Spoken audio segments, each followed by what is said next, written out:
আল্লাহ তুমি সব কিচ্ছু জানো, হে আমার প্রভু তুমি আমাকে মাফ করে দাও।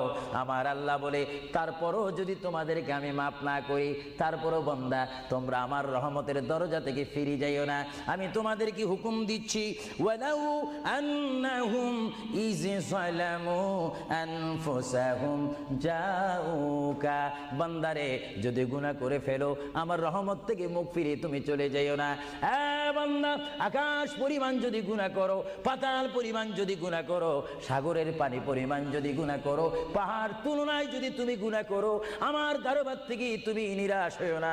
বান্দা, আমি তোমাকে একটি রাস্তা বাতাই দিচ্ছি, একটি পথ তোমাকে আমি দেখাই দিচ্ছি। সেই পথটি কোন পথ তোমরা জানো? ওয়ালাউ আন্নাহুম ইয যালামু আনফুসাহুম জাউকা, বান্দারে যখন তোমরা বরবাদ হয়ে যাবে তখন তোমাদেরকে একটা পথ আমি তোমাদেরকে দেখাই দিলাম। সেই পথটির নাম হচ্ছে আমার রাসূলের মদিনা। জোরে বলেন সুবহান।